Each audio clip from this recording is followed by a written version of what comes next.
Себеби чубак устаз түндө келип алып окуйт эле да, себеби убактысы азыраак болгондуктан. Анан бир күнү ошол кеч кетет эле адатта. Анан машинасына дарбазаны ачып берип калдым, ошо күнү өзү жалгыз экен. Дарбазаны ачып берсем, машина менен токтоп, Иорданияга кетесиңби деди да мага. Ооба, күтүүсүз эле жерден болчу. Айылдан келип, Бишкекте окуй аламбы же окуй албаймбы, акчадан кантет экенмин деп ойлонуп келген баламын да. Анан чубак устазга кетем дедим да. Бирок менде баягы сыртка чыгыш үчүн баягы неме жок эле да, паспорт. Сыртка Загранпаспорт. Загранпаспортум жок болчу. Анан мен загранпаспортум жок бирок дедим да устазга, десем бүтүр ошолорду, сен кетесиң деди да. Мен дароо ошол экинчи жыл окуп аткам исламскийде. Дароо окуумду токтоттум да айылга бардым, ат башыга. Загранпаспортумду бүтүрөйүн деп.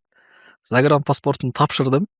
Анан эртеси ошол күндөрү болуп келгенимде бир күнү чакырды мени кел депчи, экинчи этажга. Устазга чыксам, устаз ошол менин көзүмчө ошол Ассалямдын жетекчиси Нурмухаммад Миңбаев Нурмухаммад деген байкебиз бар.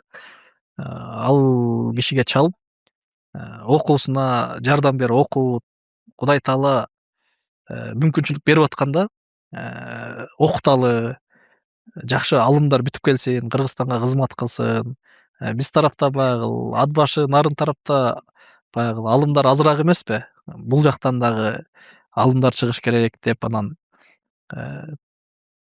айтканда эле макул деди. Эртеси жөнөт деди да, анан адресин берди. Барсам, анан мага акчаны берди. Окуума жете турган 1 жылдыкты дароо берди. Анан алып күтүлбөгөн жерден Иорданияга келип калдым.